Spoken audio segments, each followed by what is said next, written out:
Good morning बच्चों। Good morning बच्चों, कैसे हो सब? पढ़ाई चल रही है और बढ़िया?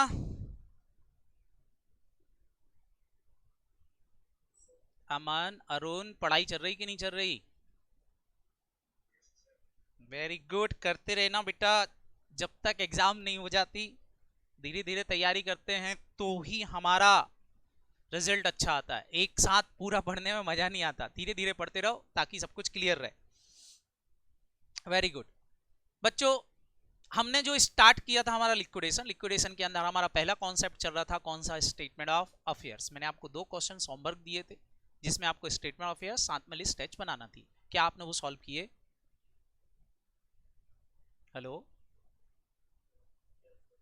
नमन, पार्थ, अमय, सभी ने सॉल्व किए हैं कि नहीं किए? बोलो। वेरी गुड, चलो टैली करवाओ उन आंसर्स को। ओके बच्चों, तो चलो एक बार टैली कर लो आप फटाफट फटाफट। कौन कौन से क्वेश्चंस दिए थे? दैट वन क्वेश्चन, एक तो क्वेश्चन ये दिया था मैंने, क्वेश्चन नंबर 5 आपको। बोलो। हेलो, सारे बच्चों ने क्वेश्चन सॉल्व किया होगा आई होप। बताएं इसमें स्टेटमेंट ऑफ अफेयर्स का आंसर क्या आ रहा है? स्टेटमेंट ऑफ अफेयर्स का आंसर क्या आया? कितने रुपए की डेफिशिएंसी आई? बोले। तो देख लेते हैं क्वेश्चंस को फटाफट फटाफट। स्टेटमेंट ऑफ अफेयर्स में सबसे पहले फ्री होल्ड प्रमाइसेस थी जो कि मॉर्गेज थी। जो मॉर्गेज थी मतलब ये तो हमारा कौन सा वाला पार्ट हो गया था? फटाफट बोलो। लिस्ट बी का। ये तो लिस्ट बी में जाने वाला था, तय है। डिवेंचर, ये कहां जाएगा? सारे बच्चे बताएंगे डिवेंचर वाला पार्ट कहां जाता है? लिस्ट डी में। लेकिन यहां पर आपने इंटरेस्ट कैलकुलेट करना था, मैंने आपको बता भी दिया था, क्योंकि क्वेश्चन इज सेइंग इंटरेस्ट सितंबर और अप्रैल तक का दिया गया है, जबकि वाइंडिंग ऑफ हुआ है 30/6 को। तो अप्रैल, मई और जून 3 महीने का इंटरेस्ट आपने यहां कैलकुलेट किया होगा 8% से 3/12। सारे बच्चे बताएं कितना आया था? वो 3000 आया था क्या? सही है क्या? ओके, ये सबने निकाल लिया होगा। देयर आफ्टर, सारे बच्चे जल्दी से बताएंगे, मैनेजिंग डायरेक्टर का 6 महीने का रिम्यूनरेशन नहीं दिया था। बताएं बेटा। Very good, it is unsecured creditor. कौन सी लिस्ट में डाला है इसको? लिस्ट ई। सैलरी 1 महीने की है स्टाफ की। बताएं बेटा ये कहां डाल दिया आपने? प्रेफरेंसेस क्रेडिटर लिस्ट सी में। ये आ गए आपके लिस्ट ए के बाद डेटर, डेटर लिस्ट ए में जाएंगे। Plant and machinery list A में डाली होगी। बैंक ओवरड्राफ्ट अनसिक्योर्ड है, लिस्ट ई में गया होगा। Cash and hand list A में आया होगा। स्टॉक आपका लिस्ट ए में आया होगा। क्लियर है बच्चों? Equity shares capital, equity shares capital आपने कहां लिखी होगी? फटाफट बोलो। लिस्ट जी में। जबकि कॉल एंड अरियर दो जगह आया होगा, कहां कहां? लिस्ट ए में और लिस्ट जी में। उसके बाद अनसिक्योर्ड क्रेडिटर थे, ये आपके लिस्ट ई में आए होंगे। एक कॉन्टेंजेंट लायबिलिटी थी क्लेम की, ये भी कहां आई? फटाफट बोलो। लिस्ट ई में। सही है बच्चों? एक बार डेटर का ट्रीटमेंट। ओके बच्चों, डेटर का ट्रीटमेंट मैं समझा देता हूं आपको। डेटर आर गुड, जो गुड हैं बेटा उनसे तो पूरा मिल जाएगा। डाउटफुल बोल रहे हैं, एस्टिमेटेड है 50% रिलाइज, तो 12,900 का 50% ही लिस्ट ए में आएगा। और बैड डेब्ट्स का कुछ भी अमाउंट हमारे लिस्ट में नहीं आएगा। ओके ओके ओके सोजल बेटा, समझ में आ गया? ओके, चल तो ये था हमारा क्या? डेटर का ट्रीटमेंट। इसके अलावा बच्चों यहां इनकम टैक्स की लाइबिलिटी दी थी 3 साल की। बताएं इसका आपका फाइनेंशियल ईयर क्या रहा होगा? जल्दी बताएं, इसका फाइनेंशियल ईयर क्या मानेंगे? सॉरी, असेसमेंट ईयर क्या माना होगा? 85 86, इसका क्या माना फटाफट बोलो, 85 86 से। तो ये दोनों लिस्ट सी में डाले होंगे और ये कहां डाला है फटाफट बोलो, लिस्ट ई में, प्रीसीडिंग 12 मंथ से पुराना वाला। तो ये थी हमारी क्या, सेट ऑफ लायबिलिटी, रिजर्व था ये बेटा, ये हमारा लिस्ट एच का पार्ट होगा, इसमें कोई दिक्कत नहीं थी।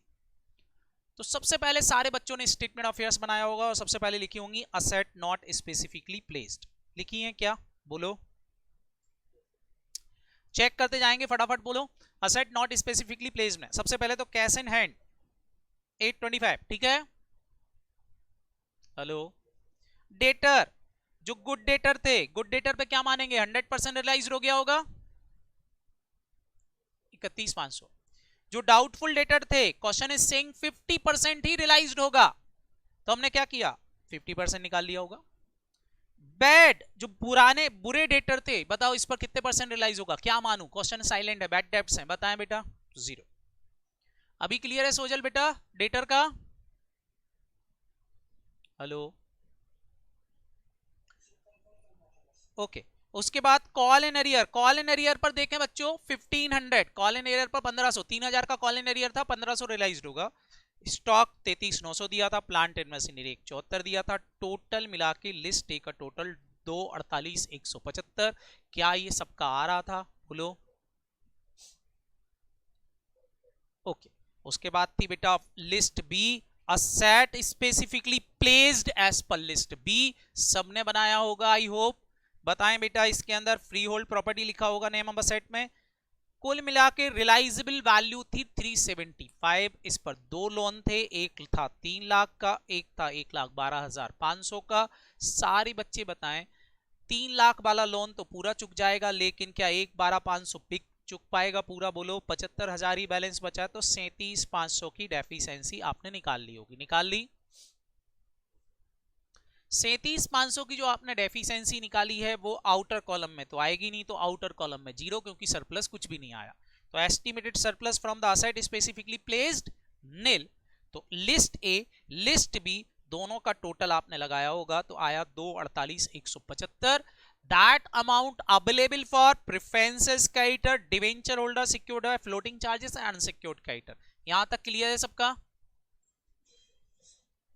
उसके बाद आपने समरी ऑफ ग्रॉस एसेट बनाई होगी, समरी ऑफ ग्रॉस एसेट में 375 जो हमारी रियलाइजेबल वैल्यू थी इस असेट की, तो टोटल 375 आपने लिख दिया होगा। लिस्ट ए का टोटल 248 सेम लिख दिया होगा। टोटल मिला के ग्रॉस लायबिलिटीज 623,175, ठीक है। इसके बाद आपने लायबिलिटीज लिखना चालू की होंगी सारे बच्चों ने। लायबिलिटीज में सिक्योर्ड क्रेडिटर लिखे होंगे, लेकिन सिक्योर्ड क्रेडिटर यहां नील आएंगे, यहाँ 375 ही लिखे होंगे, क्योंकि 375 का ही पेमेंट हो पाया। 37,500 अनसिक्योर्ड लायबिलिटी बन गई है कि नहीं, तो यहाँ 375 ही लिखा होगा। प्रेफरेंसेस क्रेडिटर में दो लिखे होंगे, एक तो सैलरी आउटस्टैंडिंग और एक इनकम टैक्स 2 सालों का, टोटल मिला के 20,025। ये पॉजिटिव नेगेटिव दोनों लिख दिए होंगे। सारे बच्चे बताएं माइनस करने के बाद क्या ये बैलेंस इतना ही बच रहा था 228,150, बोलो। ये किस किस के लिए अवेलेबल है, तो ये है debenture holder, secured by floating charges और अनसिक्योर्ड क्रेडिटर के लिए। फिर आपने डिवेंचर होल्डर लिखे होंगे 1.5 लाख के ये, और 3 महीने का इंटरेस्ट आउटस्टैंडिंग जो आपने निकाला था, मैंने कल उसी दिन आपको समझा दिया था, टोटल मिला के 153 ये लिख दिया होगा, पॉजिटिव नेगेटिव माइनस कर दिया होगा, 75,150 आ गया होगा। उसके बाद हम बात करें बेटा अनसिक्योर्ड क्रेडिटर की, तो सबसे पहले तो लिस्ट बी वाले 37,500 ये लिख दिए होंगे।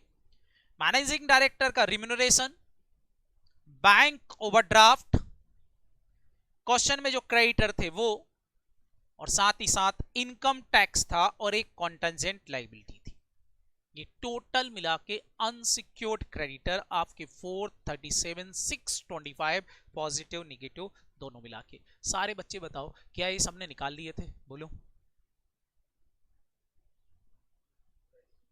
ऋषभ का बोल रहा है सही गया, वेरी गुड बेटा ऋषभ। आपने क्या छोड़ दिया बेटा नमन, इनकम टैक्स भूल गए। मैंने आपको स्पेशली समझाया था, मैक्सिमम बच्चे यही गलती करते हैं, प्रेफरेंसेस क्रेडिटर में से कुछ पार्ट छोड़ देते हैं या लिस्ट बी में से कुछ पार्ट छोड़ देते हैं। ध्यान रखना प्रेफरेंसेस क्रेडिटर जो नहीं बन पाया वो हमारा अनसिक्योर्ड क्रेडिटर का पार्ट होता है। क्लियर, यहां तक सबका हो गया। बस यहां हम माइनस करिए तो estimated deficiency as regard creditor ये आ गई होगी, gross asset minus gross liability, या ग्रॉस लायबिलिटी का टोटल लगा लिया होगा, माइनस कर देंगे तो अल्टीमेटली हमारा यहां पर क्या आ गया, आपका टैली होगी ये लायबिलिटी। इसके बाद आपने लिखा होगा आप issued and called up capital. Issued and called up capital में एक तो आएगी आपकी प्रेफरेंस शेयर्स कैपिटल, दूसरा इक्विटी शेयर्स। ध्यान रखना इक्विटी शेयर्स, यहां पर इक्विटी शेयर्स क्वेश्चन में एक बार ध्यान से देखें तो इक्विटी शेयर्स यहां पर लिखे थे बेटा 1,50,000, लेकिन 3,000 का कॉल एंड अरियर था, तो ये 1,50 नहीं था, ये कितना था, कॉल्ड अप पेड अप बताएं फटाफट बोलो। 147। समझ में आया कि नहीं, बोलो हेलो। 147 में से आपको 1,500 रुपए का कॉल एंड अरियर रियलाइज्ड हो गया है, तो बताएं बेटा 147 में ही जोड़ा कि 150 में जोड़ा है 1,500, बोलो।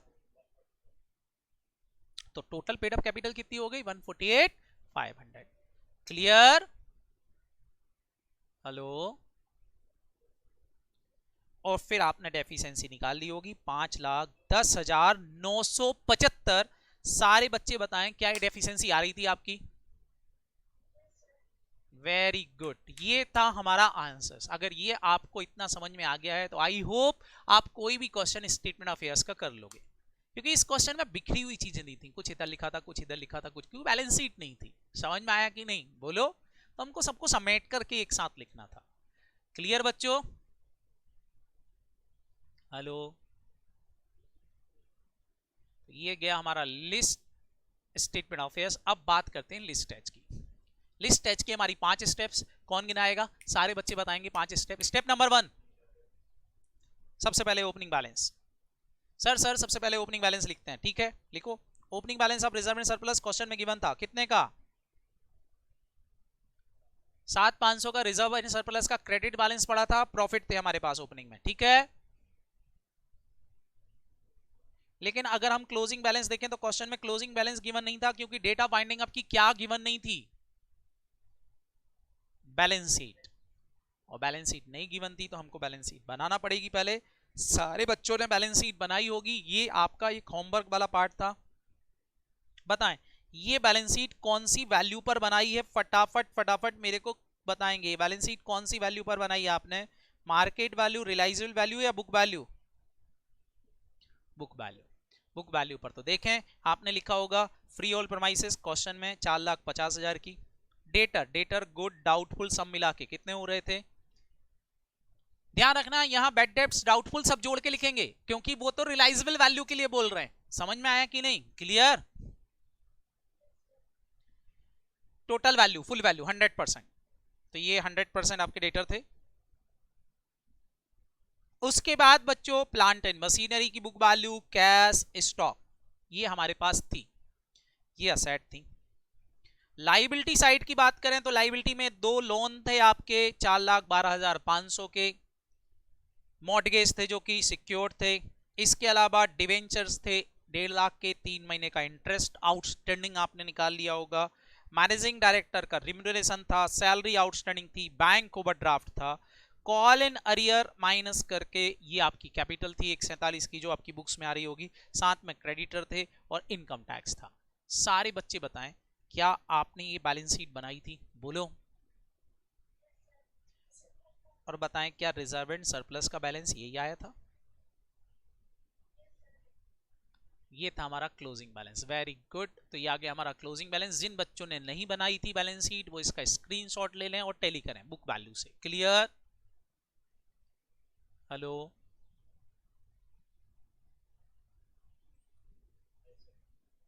क्लोजिंग बैलेंस आ गया हमारा। अब बच्चों क्लोजिंग बैलेंस निकालने के बाद की प्रोसीजर कोई मेरे को बताएगा, क्लोजिंग बैलेंस निकालने के बाद क्या करते हैं, बुक वैल्यू निकाल ली, क्लोजिंग बैलेंस निकाल लिया, इसके बाद क्या करते हैं, फटाफट बताएं। Step number 3 reserve and surplus account. Reserve and surplus में हमने क्लोजिंग बैलेंस मिल चुका है हमारे पास, ये रहा। तो इसके बाद हम बनाते हैं रिजर्व एंड सरप्लस अकाउंट। सारे बच्चे बताएं यहां रिजर्व एंड सरप्लस अकाउंट जब आपने बनाया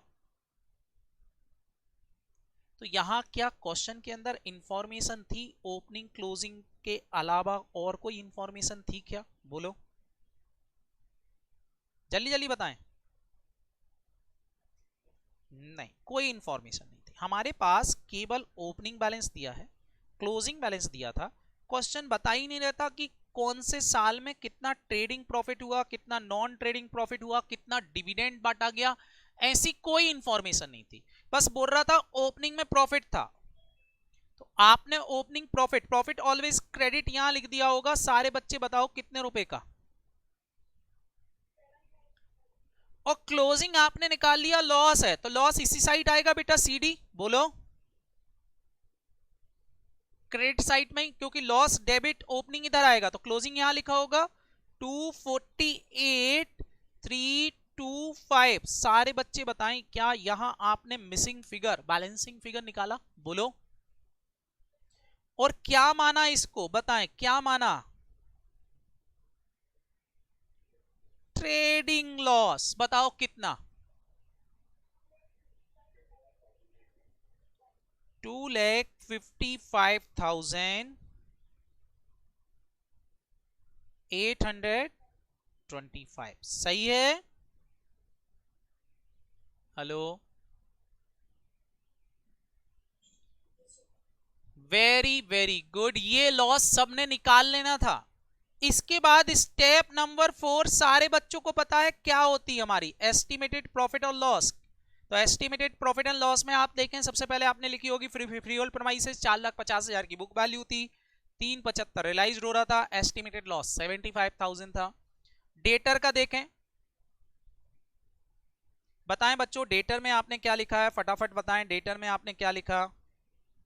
तो डेटर में गुड डेटर पे कोई नुकसान नहीं है, बोलो। हेलो, डाउटफुल इतने थे, इतना मिला तो सेम अमाउंट का नुकसान हुआ। बैड डेब्ट्स इतने थे, जीरो रियलाइज्ड होगा, टोटल नुकसान है बैड डेब्ट्स का, ये आपने लिख दिया होगा।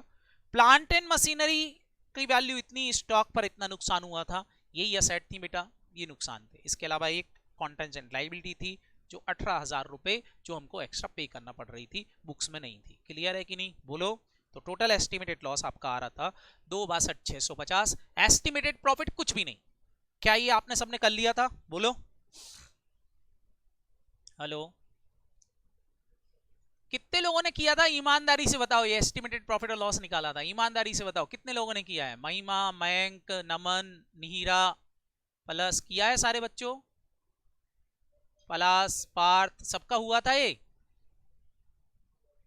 Very good. बस ये निकालना था एस्टिमेटेड लॉस। अब क्या करेंगे, इसके आगे की कहानी आपको पता है, बताएं बेटा, हमारा रिजर्व एंड सरप्लस अकाउंट बन चुका है, एस्टिमेटेड प्रॉफिट लॉस आ चुके हैं, बस लिस्ट एच बनाना थी। लिस्ट एच जब आपने बनाई होगी तो ओपनिंग में लॉस था नहीं, डिविडेंड बोनस कुछ था नहीं, ट्रेडिंग लॉस लिख दिए होंगे यहाँ पर, नॉन ट्रेडिंग लॉस कुछ थे नहीं, एस्टिमेटेड लॉस यहाँ लिख देना है। टोटल मिला के हमारा आ गया 184,75 का टोटल लॉस, और इसमें प्रॉफिट आपने लिख दिए होंगे 7,500 की, जो ओपनिंग बैलेंस था, तो ये 7,500 का प्रॉफिट आ रहा था। नेट कर देना है तो अमाउंट आपका टैली हो जाएगा डेफिशिएंसी अमाउंट से। बताएं बच्चों, क्या ये समझ में आ गया सबको, बोलो। अब ये क्वेश्चन मैंने क्यों करवाया था, समझ में आया आपको क्यों दिया था।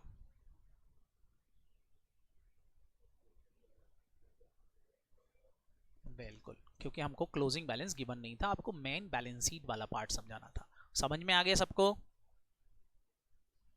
एक और क्वेश्चन दिया था कि नहीं,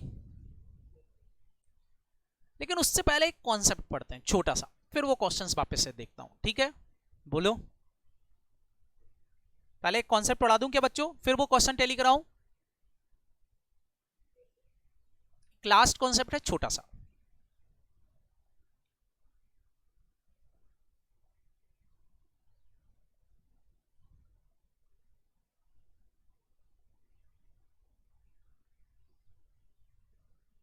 लेकिन concept of arrear of preference dividend, concept of arrear of preference dividend, एक छोटा सा कॉन्सेप्ट बच गया था हमारा, हेडिंग डालेंगे concept of arrear of preference dividend. सारे बच्चे बताएंगे arrear of preference dividend is a actual liability या contingent liability. Shreyansh saying actual liability, और बाकी बच्चे Aman, Avni, Rishi is actual, very good. Actual liability. Avni, Nihira,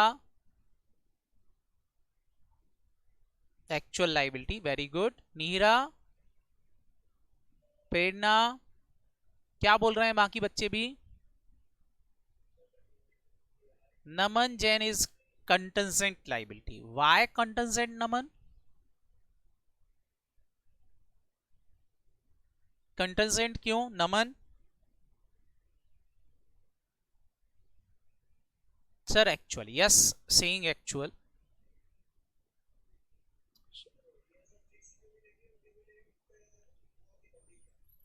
जी बेटा, दैट इज अरियर उन्हीं का होता है क्यूमुलेटिव प्रेफरेंसेस का, not non cumulative. Why contingent? Rishi बेटा, वाई कॉन्टेंजेंट? कॉन्टेंजेंट लाइबिलिटी तो क्यों?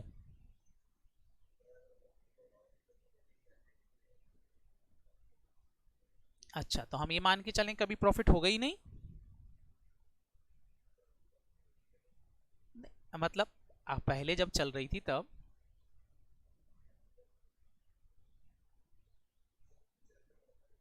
फ्यूचर का पता नहीं है, मतलब 100% है, देना नहीं पड़ेगी. तो इसको कॉन्टेंजेंट में डाल दें क्या?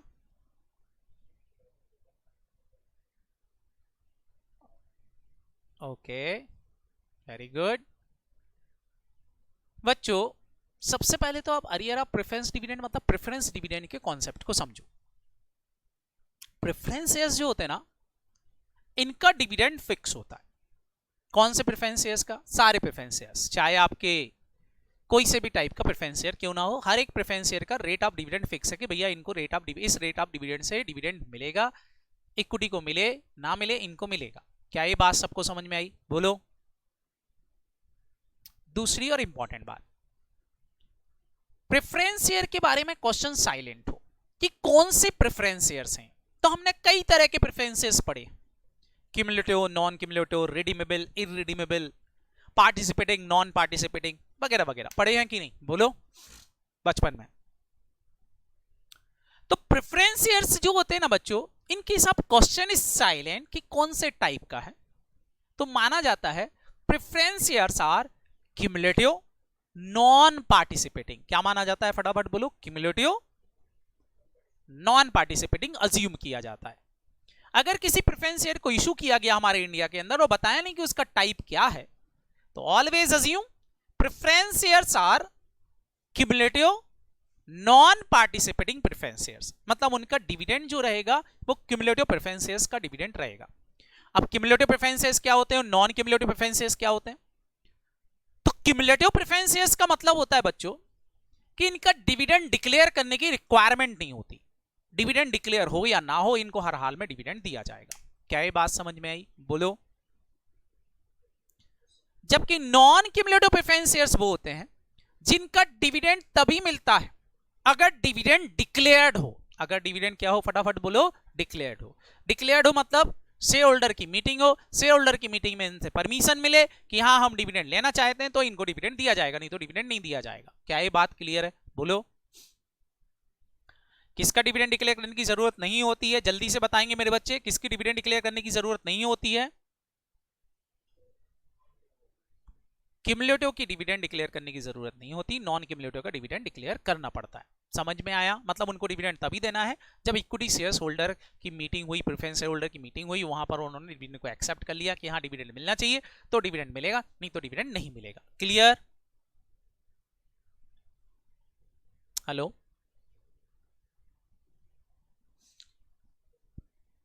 पार्टिसिपेटिंग प्रेफरेंसेस और नॉन पार्टिसिपेटिंग में क्या फर्क है?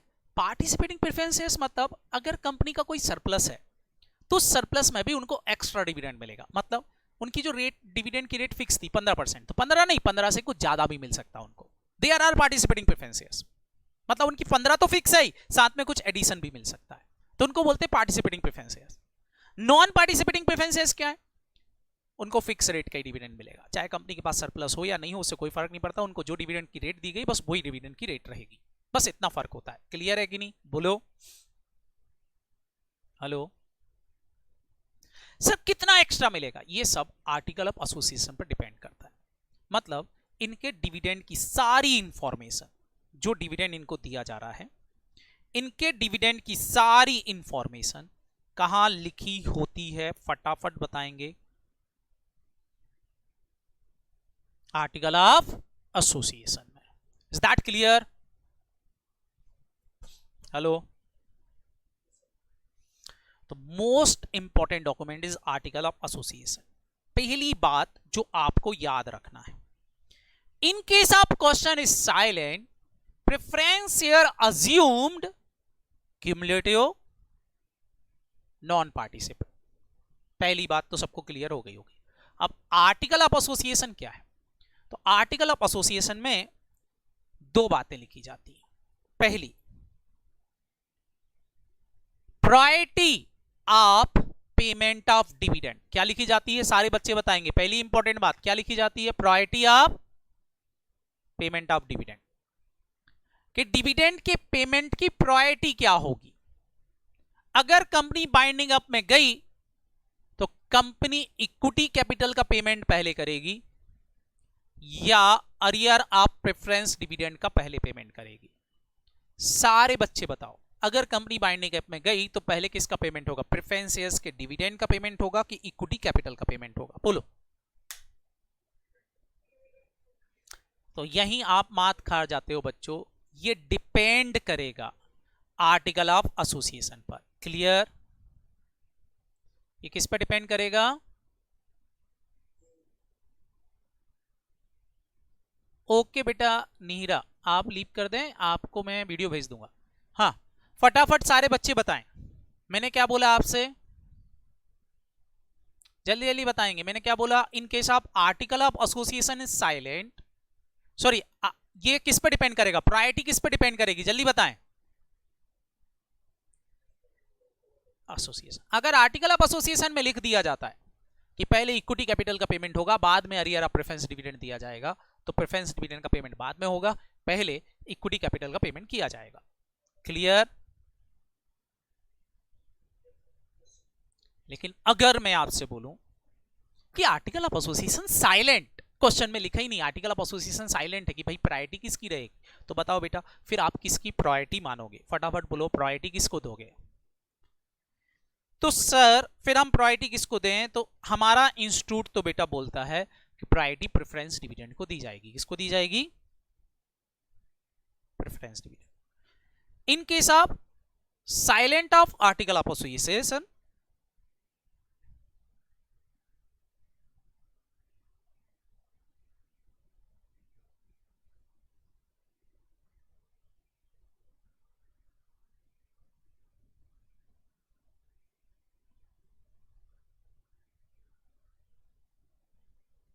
priority to payment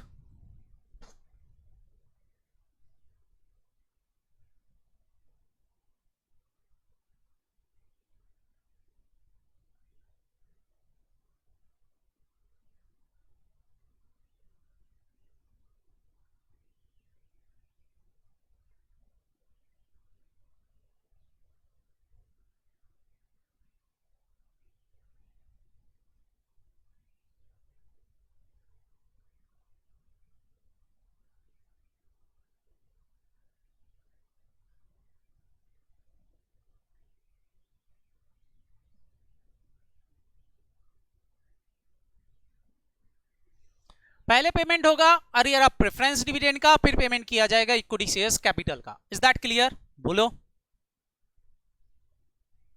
but question is specified, question is specified priority of payment of arrear dividend after the equity capital. तो फिर सारे बच्चे बताओ पहले किसका पेमेंट करेंगे? इक्विटी कैपिटल का, फिर किसका पेमेंट किया जाएगा? अरियर ऑफ प्रेफरेंस डिविडेंड का। ओके हेलो, ये बात ध्यान रखना। दूसरी बात, सेकेंड पॉइंट दिया जाता है, second point it is very important.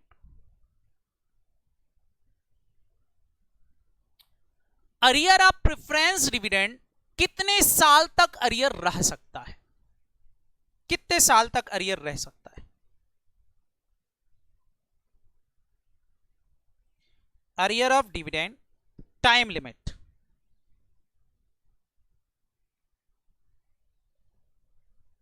कितने साल का अरियर हो सकता है? फॉर एग्जाम्पल, जैसे ये मेरी कंपनी का पहला साल है, ये मेरी दूसरी साल है, तीसरा साल है, चौथा साल है, पांचवा साल है, 5 साल मेरी कंपनी के हैं। मैंने क्यूमुलेटिव प्रेफरेंस, अच्छा अरियर किसका रहेगा, नॉन क्यूमुलेटिव का कि क्यूमुलेटिव का? सारे बच्चे बताओ, अरियर किसका रहेगा? क्यूमुलेटिव प्रेफरेंस का। नॉन क्यूमुलेटिव का तो हो ही नहीं सकता, क्योंकि लॉस रहेगा तो हम डिक्लेयर ही नहीं करेंगे। क्लियर है कि नहीं? बोलो, किनका डिक्लेयर नहीं करना पड़ता हमको पता है, क्यूमुलेटिव प्रेफरेंस का डिक्लेयर करने की जरूरत नहीं होती। तो बच्चों अब टाइम लिमिट के बारे में समझना। जैसे फॉर एग्जांपल मैं आपसे बोलूं कि आर्टिकल ऑफ एसोसिएशन के अंदर क्वेश्चन के अंदर कुछ भी नहीं लिखा है कि कितने साल का अरियर हो सकता है। मान लो हमारा आर्टिकल ऑफ एसोसिएशन साइलेंट है कि कितने साल का अरियर होगा, हमको लिखा नहीं है क्वेश्चन में। अब मेरे को बताना, पहले साल का लॉस हुआ कंपनी के अंदर, पहले साल में क्या हुआ? यहां प्रॉफिट और लॉस दिए, पहले साल में लॉस हुआ। सारे बच्चे बताओ, क्या आप डिविडेंड दे पाओगे? तो यहां पर क्या आ गया? 1 ईयर का अरियर आ गया कि नहीं? दूसरे साल में फिर से लॉस हो गया, सारे बच्चे बताओ क्या होगा?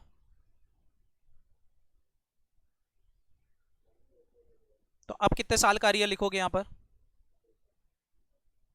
2 साल का अरियर ऑफ डिविडेंड। तीसरे साल में फिर से लॉस हो गया कंपनी को, सारे बच्चे बताएं क्या हो जाएगा? 3 साल का अरियर ऑफ डिविडेंड हो गया। चौथे साल में कंपनी को फिर से नुकसान हो गया है, फिर से लॉस हो गया है, बताएं। चौथे साल में फिर से लॉस हो गया, अब बताएं फटाफट बोलो। 4 साल का अरियर हो जाएगा, बिल्कुल। लेकिन इन case of article of association silent, अगर आर्टिकल ऑफ एसोसिएशन साइलेंट है तो टेबल एफ इज एप्लीकेबल। क्या एप्लीकेबल हो जाएगी मेरे बच्चों? जल्दी से बताएंगे क्या एप्लीकेबल हो जाएगी? Table F. और टेबल एफ ये बोलती है मैक्सिमम अरियर ऑफ डिविडेंड की टाइम लिमिट 3 इयर्स ही रहेगी। कितने साल? 3 साल। मतलब चौथे साल का अरियर आया तो ये पहले साल का अरियर ऑफ डिविडेंड बिना पे किए ही लैप्स हो जाएगा।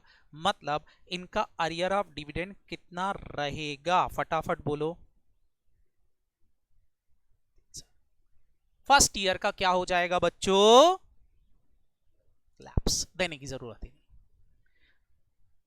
5वां साल आया, सारे बच्चे बताएंगे। 5th ईयर आया, जल्दी बताएं। 5th ईयर में सेकेंड ईयर का लैप्स हो जाएगा और यहां अरियर ऑफ डिविडेंड कितने साल ही रहेगा? फटाफट बोलो। तो सारे बच्चे बताओ, ऐसी लाइबिलिटी जो बिना पे किए ही सेटल्ड हो गई है, बताओ मेरे बच्चों, क्या वो लाइबिलिटी एक्चुअल लाइबिलिटी बनेगी कभी? एक्चुअल लाइबिलिटी कब बनता है? फटाफट बोलो। जब पे करने के बाद ही सेटल्ड होती। कोई लाइबिलिटी ऐसी है जो बिना पे किए ही सेटल्ड हो सकती है। तो बच्चों ऐसी लाइबिलिटी को एक्चुअल लाइबिलिटी मान के बुक्स में लिखना चाहिए क्या? नहीं, that liability is contingent liability, इसलिए इसको कॉन्टेंजेंट लाइबिलिटी बोला जाता है। समझ में आ रहा? अगर ये अरियर कंटिन्यू होता, मतलब 2 साल नहीं दिया तो 3 साल, 3 साल नहीं दिया तो 4 साल, 4 साल नहीं दिया तो 5 में 5 साल का एक साथ देना पड़ता है, मतलब जुड़ता जाता, कभी खत्म नहीं होता, तो फिर तो ये एक्चुअल लायबिलिटी होता। क्या ये बात समझ में आई? क्योंकि देना ही पड़ेगा। बोलो। तो बेटा ये डिविडेंड लैप्स हो सकता है। क्यों हो सकता है? कि अगर कंटिन्यू इतने साल लॉक्स हो गए तो फिर लैप्स हो जाएगा। समझ में आया कि नहीं? और जो लायबिलिटी बिना पे की ही सेटल्ड हो सकती, डिपेंड ऑन टाइम, तो बेटा फिर ऐसी लायबिलिटी को कौन सी लायबिलिटी माना जाता है? Contingent liability. इसलिए शेड्यूल 3 बोलता है कि arrear of preference dividend is a contingent liability, is to be disclose in footnote. कहां दिखाई जाएगी ये? फुटनोट में। क्लियर? हेलो सर लेकिन अगर मेरे आर्टिकल ऑफ एसोसिएशन में मैं 5 साल लिख दूं तो बेटा आपकी टाइम लिमिट 5 साल हो जाएगी। आप 6 साल लिख दो, 6 साल हो जाएगी। मैंने क्या बोला? ये 3 साल वाला टाइम कब लगेगा? फटाफट बोलो, 3 साल वाला कब लगेगा?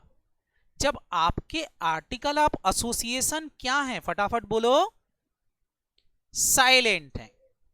अगर आपके आर्टिकल ऑफ एसोसिएशन साइलेंट हैं तो टाइम लिमिट कितने साल रहेगी, फटाफट बोलो।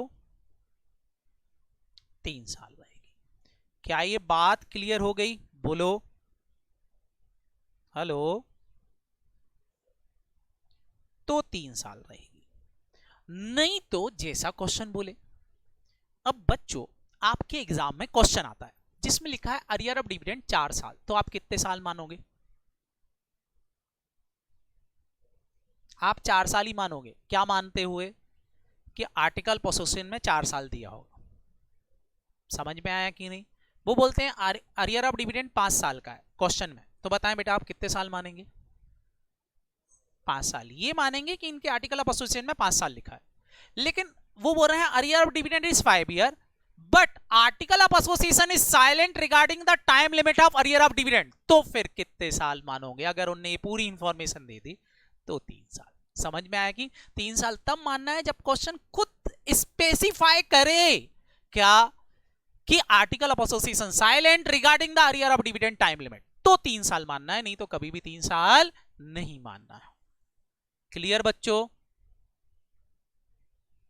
तो ये बेटा हमारे क्या आर्टिकल ऑफ एसोसिएशन का पॉइंट और अरियर ऑफ डिविडेंड से रिलेटेड बातें। तो बच्चों अरियर ऑफ डिविडेंड का प्रायोरिटी समझ में आया, ये आपको पेमेंट कितने साल का करना पड़ेगा ये भी सबको क्लियर हो गया, बोलो। अब हमारी लिस्ट एज की बात करते हैं कि लिस्ट एज में क्या है। लिस्ट एज के अंदर जब इसका एक पॉइंट आता है तो एक छोटी सी हिडन इंफॉर्मेशन होती है जो हमको समझना है। बताओ लिस्ट एच के अंदर हमको क्या करना पड़ता है, सारे बच्चे बताएंगे। Analysis of profit,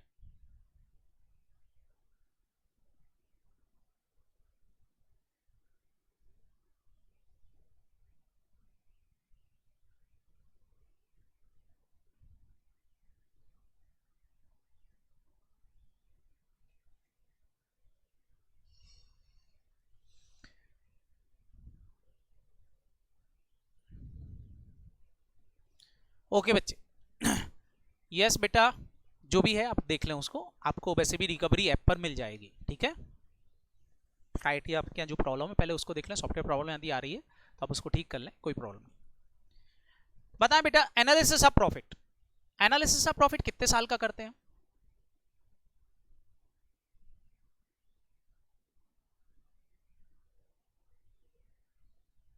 given, given in question, question में जितने साल का दिया होता है, बोलो। संस्कार बेटा आज आप ऐड हो जाना, मैं आपको लिंक शेयर कर दूंगा, आप मैसेज कर देना, मैं आपको लिंक शेयर कर दूंगा, ठीक है। जितने लोग भी ऐप पर ऐड नहीं हो पाए हैं मेरे को भेज देना, आप ऐड हो जाएं। आपके पास जो लिंक आएगी वो 5 मिनट तक वैलिड रहती है, 5 मिनट या 10 मिनट में आप उसको कर लें, नहीं तो फिर बेटा वो लिंक है लैप्स हो जाती है, फिर मेरे को वापस से लिंक बनाना पड़ेगी। उस पर वीडियो सारे मिल जाएंगे आपको, ठीक है बेटा। यस गुप्ता, आपको 25 रुपीज़ पे करके सब्सक्रिप्शन लेना पड़ेगा इंटरनेट चार्जेस का, वो पे करेंगे उसके बाद ही आपको ऐप पर एक्सेस मिलेगा, ठीक है। Hello, okay. तो अभी हेडिंग डालेंगे सारे बच्चे, बिल्कुल बेटा मैं लिंक भेज दूंगा, आप मेरे को पर्सनली मैसेज कर दें कि सर मेरी ऐप अभी नहीं हो पाई है, मैं आपको लिंक शेयर करूंगा, वो 5 से 10 मिनट के लिए वैलिड होती है लिंक, उस पीरियड में आप 25 रुपये पे करके सब्सक्रिप्शन ले लेना, ठीक है। हेलो, चलें आगे बढ़ते हैं। अभी मैंने बोला था एनालिसिस कितने साल का करते हैं, सारे बच्चे जल्दी से बताएं एनालिसिस कितने साल का करते हैं? जितना क्वेश्चन में बोला। मान लो क्वेश्चन में गिवन है 5 ईयर, तो बताओ कितने साल का करोगे? 5 साल का। अब question is saying arrear of preference dividend 4 year, 4 साल का अरियर है। अब एनालिसिस कितने साल का कर रहे हो पहले तो ये बताओ? 5 का। और क्वेश्चन बोल रहा है arrear of preference dividend is 4 year. इसका मतलब समझते हो, एक हिडन इंफॉर्मेशन है, एक हिडन इंफॉर्मेशन है, बोलो क्या? बिल्कुल, इसका मतलब है 1 ईयर का प्रेफरेंस डिविडेंड क्या हो गया होगा, बोलो? पेड। अब ये क्वेश्चन ही बोलेगा कि प्रेफरेंस शेयर को डिविडेंड दे दिया गया है, लेकिन अंडरस्टूड है दे दिया गया होगा। बोलो हेलो। और याद करो हमको लिस्ट एच में लिखना पड़ता है कि हमने कितना डिविडेंड पे किया। बोलो हेलो। तो हमारे ये लिस्ट एच का पार्ट बनेगा कि नहीं बनेगा? फटाफट फटाफट बताओ। हेलो। बस बच्चों, यहाँ 3 साल वाला प्रोविजन लगाओगे क्या? ये 4 साल बोल रहा है, 3 साल वाला लगाओगे क्या? नहीं। लेकिन if question is specify, question अगर बोलता कि arrear of preference dividend is 4 year but article of association is silent regarding the time limit of arrear, तो फिर हम कितना लेते? 3 इयर्स। लेकिन पेमेंट 1 साल का ही आता। पेमेंट कितने साल का आता? फटाफट बोलो। 1 साल, क्योंकि 4 साल दिया नहीं है। समझ में आया? ये एक हिडन इंफॉर्मेशन होगी लिस्ट एच के अंदर। तो that is very very important point. ये पॉइंट अगर आपको समझ में आ गया है तो आप लिस्ट एच का कितना भी टफेस्ट क्वेश्चन सॉल्व कर सकते हो। क्लियर? बोलो। मैक्सिमम बच्चों ये समझ नहीं पाते हैं और इस 1 ईयर को बैलेंसिंग फिगर निकाल के ट्रेडिंग लॉस लिख के आ जाते हैं, जबकि ये ट्रेडिंग लॉस नहीं है। क्या है? फटाफट बोलो। प्रेफरेंस शेयर का डिविडेंड है। Okay, very good. तो ये था हमारा बेटा क्वेश्चन का मेन पॉइंट जो आपको समझना है। अब बताएं बेटा, क्या प्रेफरेंस शेयर्स के डिविडेंड के बारे में अब आपकी इंफॉर्मेशन क्लियर हुई? बोलो। तो मेरे कुछ क्वेश्चंस के आंसर देंगे। पहला क्वेश्चन मेरा, सारे बच्चे बताएं प्रेफरेंस शेयर का डिविडेंड की प्रायोरिटी क्या रहती है? ये किस पर डिपेंड करती है? प्रेफरेंस शेयर का डिविडेंड वाइंडिंग अप पर कैसे मिले? सब आए हो बताएं। आर्टिकल ऑफ एसोसिएशन बोलता है कि इक्विटी के बाद दिया जाएगा, तो इक्विटी के बाद। ध्यान रखना, इक्विटी कैपिटल, मैं इक्विटी डिविडेंड के बाद नहीं बोल रहा हूं। क्या बोल रहा हूं? Equity capital. डिविडेंड की तो प्रायोरिटी होती है, इक्विटी डिविडेंड से पहले मिलेगा। ये तो हमेशा है, लिखा हुआ हो या नहीं लिखा हो, ये तो कंपनीज एक्ट ने लिख दिया है। लेकिन कैपिटल के पहले पेमेंट होगा कि नहीं होगा, ये आर्टिकल ऑफ एसोसिएशन बताएगा। क्लियर? बोलो। दूसरी चीज, मैक्सिमम अरियर ऑफ डिविडेंड की कितने साल हो सकता है? 3 साल, या फिर according to article of association, जो भी क्वेश्चन में लिखा हो। इंपॉर्टेंट बात, ये एक्चुअल लायबिलिटी है कि कॉन्टेंजेंट लायबिलिटी है? तो अब आपको समझ में आ गया होगा, it is a contingent liability. क्यों कॉन्टेंजेंट लायबिलिटी? क्योंकि बेटा ये पेमेंट करना भी पड़ सकता है और नहीं भी, तो it is your contingent liability. Clear? तो ये जो अरियर ऑफ डिविडेंड है, ये लिस्ट एच में कहां आएगा? सारे बच्चे बताओ। लिस्ट एच में जितना पे कर दिया है वो अलग आएगा, और जो अरियर है इट इज योर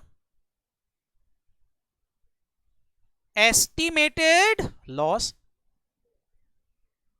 क्लियर है? तो 1 साल का पेड अलग दिखेगा, और ये जो 4 साल का अरियर आ रहा है, ये हमारा क्या कहलाएगा? एस्टिमेटेड लॉस कहलाएगा। लेकिन अगर क्वेश्चन में आर्टिकल ऑफ एसोसिएशन साइलेंट लिख दें तो एस्टिमेटेड लॉस फिर केवल 3 साल का ही बचेगा। बोलो हेलो। बस ये एस्टिमेटेड लॉस में वो 3 साल वाली कंडीशन लग सकती है, बाकी कोई दिक्कत नहीं है। क्लियर? तो ये था हमारा बेटा लिस्ट एच से रिलेटेड एक और इंपॉर्टेंट पॉइंट जो आपका रह गया था। मैंने सोचा पहले आप लिस्ट एच समझ लो, उसके बाद ही बताएंगे, इसलिए पॉइंट मैंने आपको बाद में बताया। ठीक है? चल, एक क्वेश्चन और बच्चों मैंने आपको होमवर्क दिया था, मैं उसको भी टैली करवा दूं आपका। बिल्कुल, मैं लिस्ट एच देख लेता हूं। That is your questions.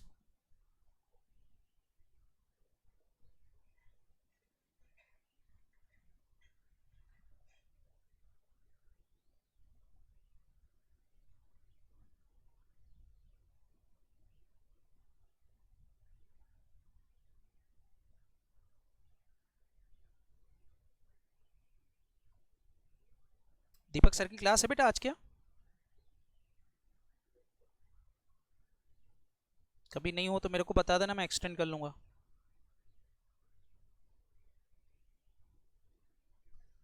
देखें, question is saying from the particular statement of affairs and deficiency account submit of official liquidator equipment limited want to a liquidation on 31st December 2010। Equity shares थे 3080 रुपए, paid up था 2,40,000 का। 6% preference shares हैं 100 रुपए वाले fully paid, total मिला के 1 लाख रुपए के। कॉल इन एरर 5,000 था 95। तो आपको पता है ये तो चले गए हमारे कहां पर, फटाफट बोलो लिस्ट जी में। ये कहां चले जाएंगे फटाफट बोलो, लिस्ट एफ। और ये अरियर कहां चला जाएगा, लिस्ट ए और लिस्ट एफ में। ठीक है, डिवेंचर्स हैं, बोल रहे हैं फ्लोटिंग चार्ज हैं, फ्लोटिंग चार्ज हैं, कहां चलेगा, लिस्ट डी में। बोल रहे हैं जून 30 तक का हमने इंटरेस्ट पे किया है, जबकि दिसंबर 31 को हमारा वाइंडिंग अप हुआ है। तो सारे बच्चे बताएं कितने महीने का यहाँ इंटरेस्ट भी आपने कैलकुलेट कर लिया होगा, बोलो बच्चों जल्दी से।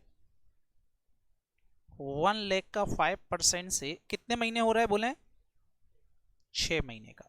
कितना आ गया था आपका, 2500। तो ये आउटस्टैंडिंग इंटरेस्ट भी आएगा, ये सबने निकाल लिया था।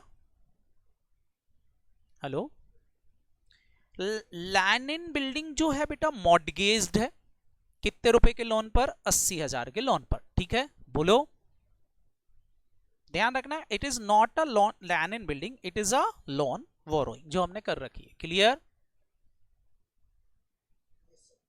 ये तय हो गई कि लैंड इन बिल्डिंग हमारे लिस्ट बी का पार्ट बनेगी, तो ये हमारा लिस्ट बी में जाएगा लोन। ट्रेड क्रेडिटर लिस्ट ई, आउटस्टैंडिंग पेजेस सी, सेक्रेटरी की सैलरी, सारे बच्चे बताएं 500 रुपए पर मंथ के हिसाब से 4 महीने की सैलरी होती है 2000, बोलो तो 2000 सी में। और बाकी बची कितनी, फटाफट बोलो, 1000, 1000 कहां जाएगी फटाफट बोलो, ई में, भूल मत जाना, सी में भी आएगी ई में भी आएगी। क्लियर, मैनेजिंग डायरेक्टर साहब तो पूरे के पूरे कहां जाएंगे, ई में। असेट दे रखी थी, लैंड एंड बिल्डिंग बी में, प्लांट ए में, टूल्स ए में, पेटेंट्स ए में, स्टॉक ए में, investment in hand of bank overdraft, सारे बच्चे बताएं इन्वेस्टमेंट जो है वो बैंक ओडी के साथ में है, कहां जाएगा ये भी बोले, बी में। बुक डेब्ट्स डेटर दे रखे हैं, कहां आएगा, ए में। यहां तक क्लियर है, बोलो। तो आप सारे बच्चों ने सबसे पहले तो क्या बनाया होगा फटाफट बोलो, स्टेटमेंट ऑफ अफेयर्स। तो ये सारे बच्चों से आई होप बन गया होगा, बोले फटाफट फटाफट फटाफट फटाफट मेरे को वैल्यू लिखवा दो, मैं शॉर्ट में बना देता हूं। लिस्ट ए, लिस्ट ए की असेट लिखवा दें जल्दी जल्दी फटाफट। सबसे पहले क्या लिख दूं लिस्ट ए की असेट में, बोले कैश है क्या, नहीं है क्योंकि बैंक ओवरड्राफ्ट है तो कैश नहीं है। चलें बताएं कैश के अलावा, इसके बाद नहीं बेटा, मैंने आपसे बोला था स्टॉक से भी पहले क्या आएंगे, डेटर। डेटर की वैल्यू बताएं, रियलाइजेबल वैल्यू आपने लिख रखी होगी 60,000। डेटर के बाद बताएं बच्चों, no call in arrear, call in arrear बताएं बेटा कितने रुपए, इसके बारे में क्वेश्चन बताया नहीं कि 5000 मिले कि नहीं मिले, क्या मान लूं, फुल वैल्यू इज रियलाइज, बोलो 5000। अब बोले स्टॉक कितने रुपए, जल्दी जल्दी बोले, 90, 94, 74, 74,000। ओके, स्टॉक के बाद बताएं बेटा,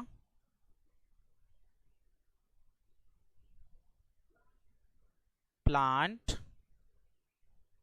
कितने रुपए, 1,30,000, वेरी नाइस। प्लांट के बाद टूल्स कितने रुपए के, टूल्स इज 4,000, और patents 30,000। Any other assets, unpaid call लिख दिया बेटा मैंने, ठीक है बोलो। सारी असेट्स हो गई, काम खत्म, लैंड एंड बिल्डिंग इन्वेस्टमेंट छोड़ दिए हैं, बाकी सारी असेट आ गई। टोटल लगा लिया होगा मेरे बच्चों, कितना आया था टोटल, हाँ 3,03,000 इज योर लिस्ट ए, सही है। लिस्ट बी बनाई होगी मेरे बच्चों ने, सारे बच्चों ने लिस्ट बी में जब बनाया होगा तो दो असेट लिखी होंगी, एक तो land and building, estimated realisable value of land and building कितने रुपए थी, 1,30,000। बच्चों बताओ इससे आपने लोन चुकाया होगा क्रेडिटर में, कितने रुपए के क्रेडिटर थे इस पर सिक्योर्ड, 80,000। तो बताएं डेफिशिएंसी आई कि सरप्लस आया, सरप्लस कितना, 50,000। एक और असेट लिखी होगी आपने, कौन सी, इन्वेस्टमेंट की रियलाइजेबल वैल्यू क्वेश्चन गिवन 170 है ना बच्चों, लेकिन bank overdraft question is saying 190, तो यहां डेफिशिएंसी निकाल ली होगी बच्चों ने, 20,000 की डेफिशिएंसी। ये लिस्ट सी में जाएगी, बोलो। बाहर लिस्ट बी का बैलेंस कितना लिख दिया था,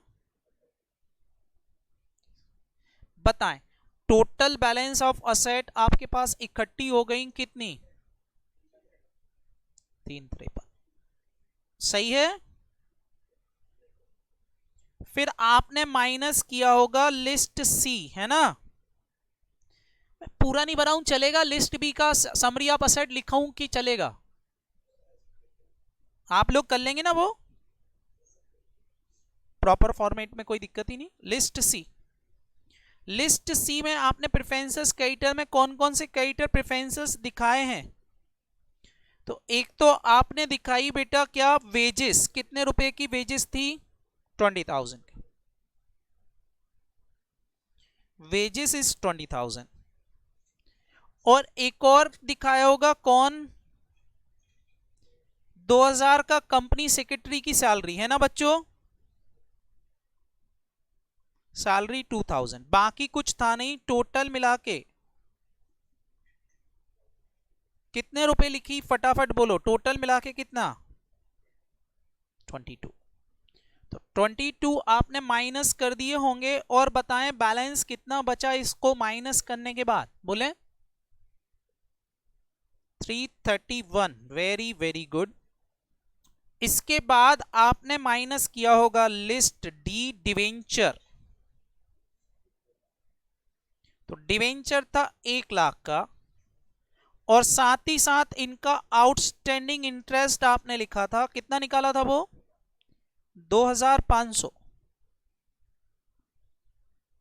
माइनस कर दिया होगा, टोटल मिला के कितना, 1,02,500। तो बैलेंस आपके पास कितना बचा था बच्चों, 2,28,500, वेरी वेरी गुड। ये माइनस करने के बाद, डिवेंचर माइनस करने के बाद आपने लिखा होगा लिस्ट ई, अनसिक्योर्ड क्रेडिटर। अनसिक्योर्ड क्रेडिटर की लिस्ट लंबी थी, कौन कौन थे, एक तो आपने लिख दिए होंगे लिस्ट बी वाले, कितने, 20,000। इसके अलावा और देखें क्वेश्चन में और कौन कौन आएंगे अनसिक्योर्ड क्रेडिटर में, बोले, ट्रेड क्रेडिटर लिख दिए होंगे 2,65,500, सही है। ट्रेड क्रेडिटर बोलते जाए, मैं लिखता जाऊंगा, 2,65,265 कितना पूरा, 2,65,500, ओके। और बताएं बेटा,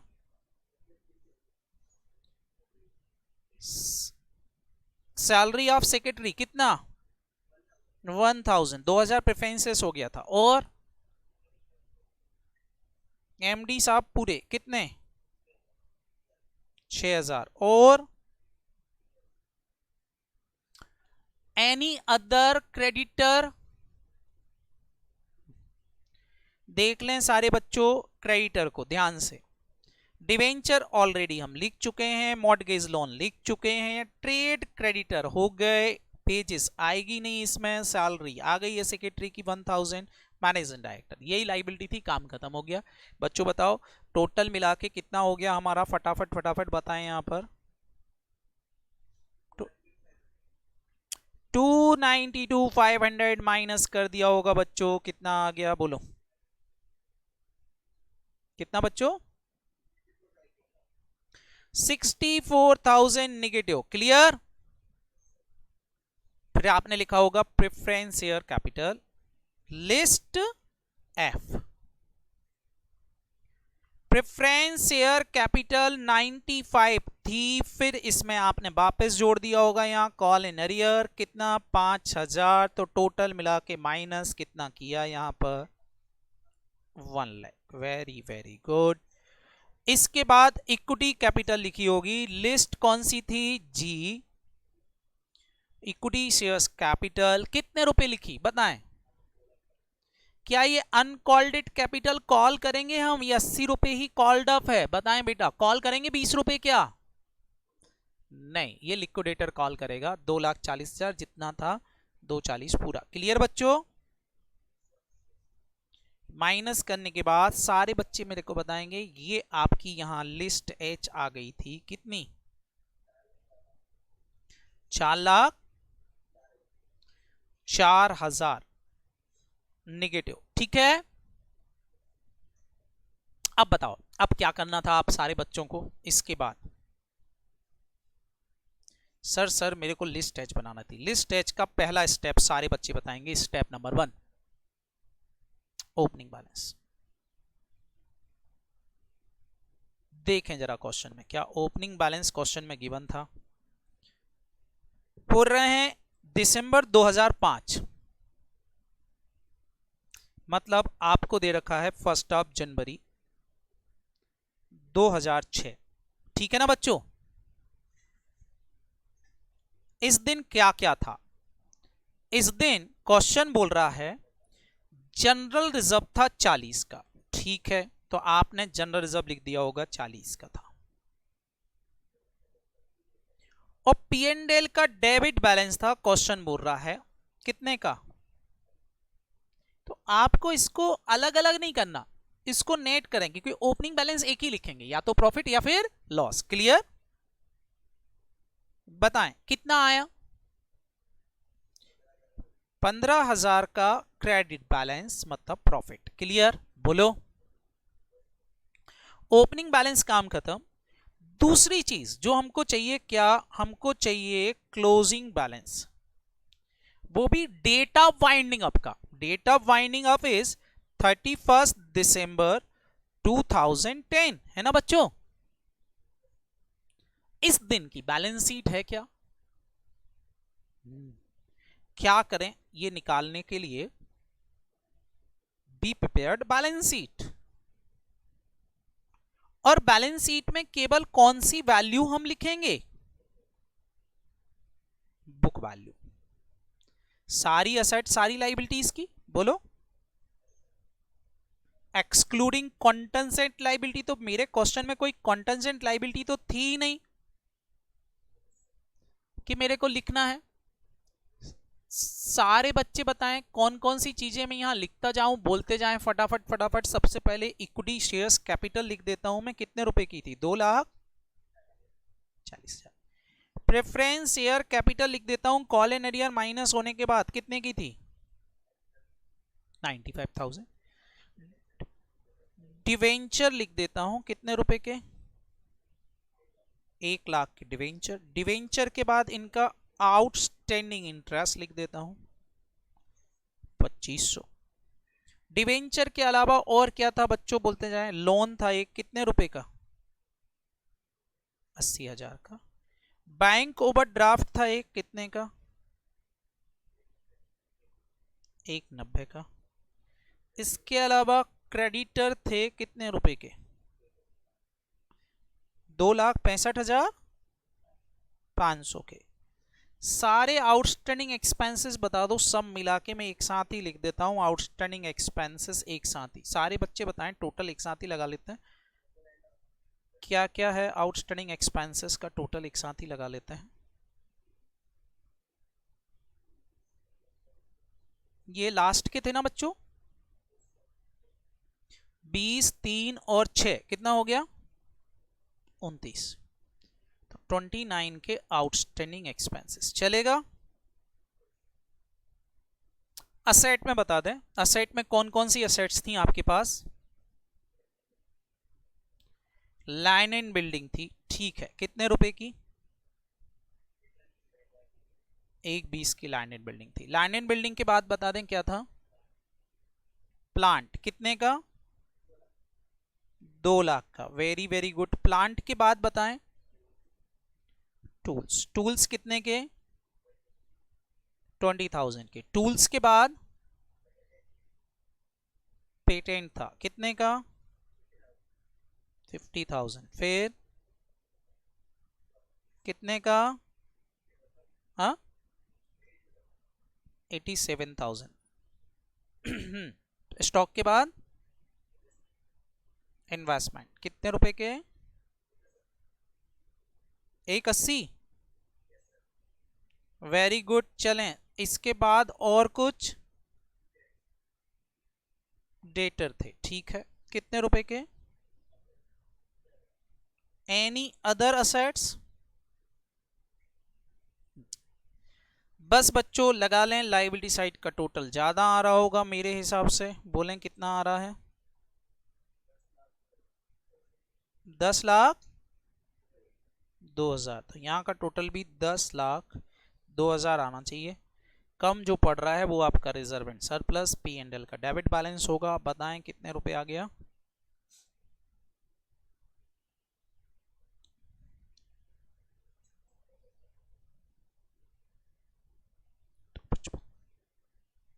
बाकी बच्चे भी देख लें 255 सही है। ये आ गया मेरा क्लोजिंग बैलेंस, क्वेश्चन में गिवन नहीं था बट मैंने कैलकुलेट कर लिया है, ठीक है।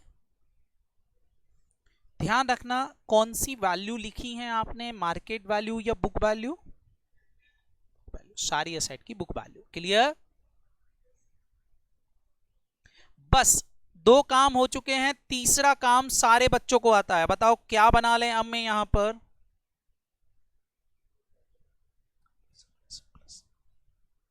रिजर्व एंड सरप्लस अकाउंट बच्चे बनवाएंगे फटाफट फटाफट, मैं लिखता जाऊंगा क्या क्या लिखना है रिजर्व एंड सरप्लस में। सबसे पहले मेरे को बता दें क्या मेरे पास ओपनिंग बैलेंस दिया था,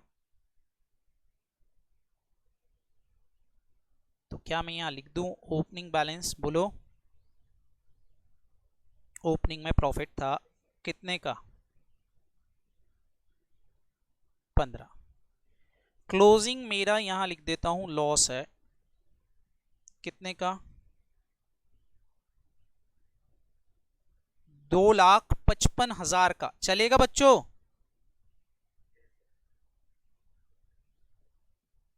ये मेरी डेट है 2006 है ना,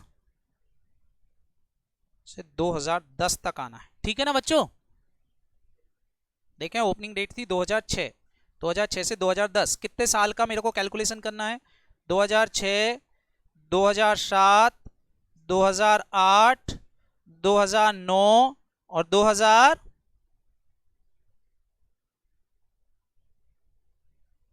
कितने साल का एनालिसिस है बच्चों जल्दी से बताएं, 5 साल का, 5 ईयर का एनालिसिस करना है। चलें क्वेश्चन देखेंगे फटाफट फटाफट, क्या इंफॉर्मेशन बोल रहा है क्वेश्चन। पी एंड एल के अलावा बोल रहे हैं 2006 में कंपनी को 40 के प्रॉफिट हुए थे, तो सबसे पहले तो ये 40 के प्रॉफिट लिख दूं बच्चों। कौन सा प्रॉफिट मानूं इसको, ट्रेडिंग 2006 में कितना लिख दूं 40। चलो एक साल तो निपटा 5 में से। आगे पढ़ते हैं क्वेश्चन में और क्या बोल रहा है, and declared a dividend 10% on equity shares. Equity shares को डिविडेंड डिक्लेयर किया था इस साल, तो डिविडेंड दे देते हैं इक्विटी को, दे दूं बच्चों डिविडेंड टू इक्विटी शेयर्स, कितना दे दूं, तो भाई कितना था वो बताना जरा। 2,40,000 की कैपिटल, 2,40,000 की कैपिटल का कितना परसेंट 10%, पेड अप कैपिटल पर मिलता है 24,000। पहले तो वो काम कर लें जो जो क्वेश्चन में दिए, बाद में हम सोचेंगे क्या करना है, क्लियर। हेलो, आगे बोल रहे हैं the company suffered a total loss 1,09,000 इस लॉस बाय फायर के अलावा, beside the loss by fire मतलब इसके अलावा 1,09,000 का टोटल नुकसान हुआ है। कौन कौन से सालों में? 2007, 2008, 2009 में, 3 सालों में। तो कौन सा लॉस मान लूं इसको, पहले तो ये बताएं मेरे को। अरे ट्रेडिंग बच्चों, लॉस बाय फायर के अलावा ट्रेडिंग लॉस कौन कौन से साल का बोला उन्होंने? 2007, 2008 एंड 2009, 3 सालों में कितना? लो 3 साल और निपटे।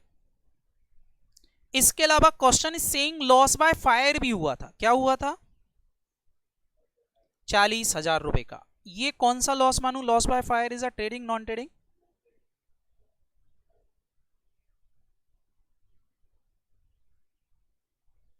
कितने का? 40 का।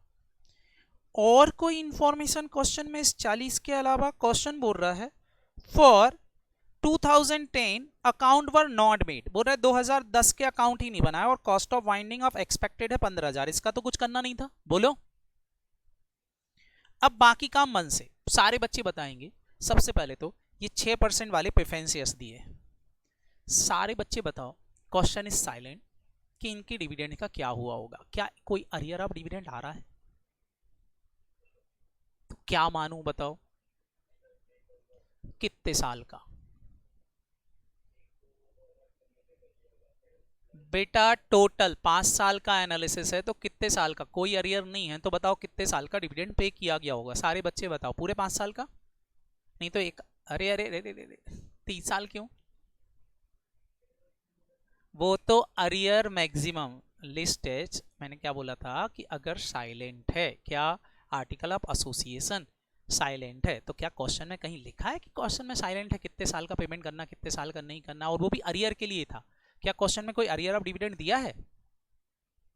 अरियर मतलब आउटस्टैंडिंग, किसी भी साल का आउटस्टैंडिंग दिया है क्या? फटाफट बोलो। तो आप 5 साल में किसी भी साल का आउटस्टैंडिंग नहीं दिया है तो इसका मतलब पूरे 5 साल का पे कर दिया होगा, बोलो। हाँ, क्वेश्चन में दिया होता 2 साल का अरियर है तो फिर हम 3 साल का पेमेंट मानते। क्वेश्चन में लिखा होता 4 साल का अरियर है तो 1 साल ही पे किया गया होता। समझ में आया? बोलो। नो अरियर, 5 साल है, 5 साल का पेमेंट मानेंगे। तो सबसे पहले यहां पर हमको डिविडेंड का पेमेंट करना पड़ेगा। किसका?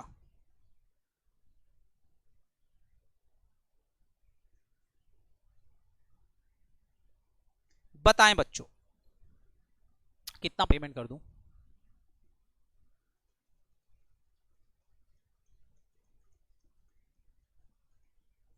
बोले कितने प्रेफरेंसेस हैं, फटाफट बताएं। कोई बोल ही नहीं रहा। 90 95,000 का कितना परसेंट करूं? रेट क्या है? कितने साल का? कर दो 5 साल से मल्टीप्लाई, कितना होता है?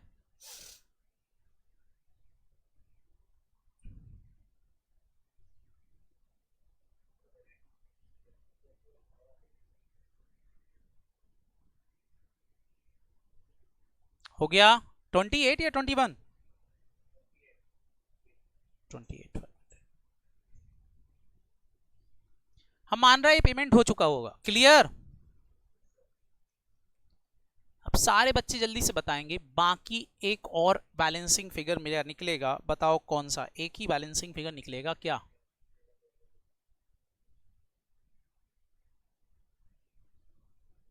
कब का? 2010 का। कितना ट्रेडिंग लॉस हुआ होगा, निकाल लो बैलेंसिंग फिगर।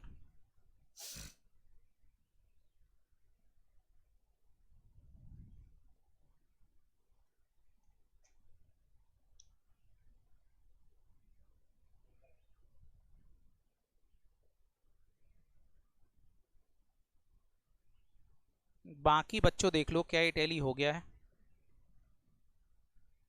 बोलो। Hello, hello. सबका टैली हो गया? वेरी वेरी गुड, काम खत्म। हाँ, अगर आपने क्वेश्चन सॉल्व किया और आपने क्वेश्चन में ये डिविडेंड का पेमेंट नहीं लिखा है या 1 साल का ही लिखा है, तो आपका भी क्वेश्चन सही हो जाएगा अगर आप एक अजम्पशन लिख के आ जाओ। बताओ क्या? B are assume preference share is non cumulative preference share. तो फिर उनका डिविडेंड कब दिया जाता है? जब डिक्लेयर हुआ हो। बोलो। तो केवल 1 साल का ही देंगे। कब? इक्विटी शेयर्स के पेमेंट में। समझ में आया कि नहीं? मतलब कौन से साल में? केवल 2006 में। समझ में आया? तो कोई दिक्कत नहीं है, वैसा भी सॉल्यूशन सही माना जाएगा, लेकिन अजम्पशन से लिखना पड़ेगा। क्लियर? बताओ, इंस्टीट्यूट को बता के आओ कि भाई मैं क्या सोच के क्वेश्चन सॉल्व कर रहा हूं, तो इंस्टीट्यूट गलत नहीं डालेगा। क्लियर? बट ज्यादा सही क्वेश्चन मैंने आपसे बोला था कि in case of question is silent, तो प्रेफरेंस शेयर अज्यूमिंग क्यूमुलेटिव या नॉन क्यूमुलेटिव? फटाफट बोलो। क्यूमुलेटिव। मतलब फिर उनका डिविडेंड तो दिया ही जाएगा, चाहे इक्विटी को दें या ना दें। समझ में आया? और क्वेश्चन में कोई अरियर नहीं है, इसका मतलब कंपनी पे कर रही थी। बोलो, कहां से कर रही थी वो कंपनी जाने, बट पे कर रही होगी कि नहीं? बोलो। बस काम खत्म। ये था बच्चों हमारा क्या, डिविडेंड से रिलेटेड सारी बातें, और बनना चाहिए, आपसे बनेगा। और ये देखें, टोटल डिविडेंड मिलाएंगे अगर, टोटल डिविडेंड हो कितना रहा? 24 और 28, कितना हुआ टोटल डिविडेंड? कितना? और हमारे पास प्रॉफिट थे ना इतने, तो 55 के प्रॉफिट तो है ही, तो दे सकते हैं कि नहीं? बिल्कुल, काम खत्म। ये हो गया हमारा बेटा क्या, अरियर ऑफ डिविडेंड और ये सारी चीजें। बस अब केवल आपको क्या करना है, सारे बच्चे बताएं। रिजर्व एंड सरप्लस अकाउंट मैंने बना दिया है, अब आपको खाली एस्टिमेटेड प्रॉफिट और लॉस निकालना है बच्चों। एस्टिमेटेड प्रॉफिट और लॉस निकाल करके लिस्ट एच बनाना है। क्या इतना काम आप करोगे? और आई होप सबका टैली हो जाएगा। क्लियर? नहीं होगा तो कल इसको हम आगे करेंगे, आपका होमवर्क रहेगा, इसको टैली करना है। ठीक है बच्चों? अब समझ में आया मैंने तुमको ये क्यों पढ़ाया, अभी एक कॉन्सेप्ट इस क्वेश्चन को करने से पहले क्यों पढ़ाया था? क्लियर है बच्चों? अब बताओ, अगर अरियर 2 साल का होता तो यहां पेमेंट कितने साल का लिखते? अरियर 2 साल का आ रहा होता तो पेमेंट कितने साल का लिखते? 3 साल। ध्यान रखना, जितना अरियर है उसको हटा के पेमेंट लिखना है। समझ में आया? बस, ठीक है। चलें, तो मिलते हैं कल, पढ़ के आएंगे इतना। ठीक है? कल से हम नया टॉपिक चालू करेंगे इसके नेक्स्ट कॉन्सेप्ट पर, लिक्विडेटर फाइनल अकाउंट। ठीक है? चलें, bye bye. Okay, bye bye बच्चों। आज ही डाउनलोड कर, आज ही डाल दूंगा बेटा सारे लिक्विडेटर के मैं आपके ऐप पर। ठीक है? Bye bye.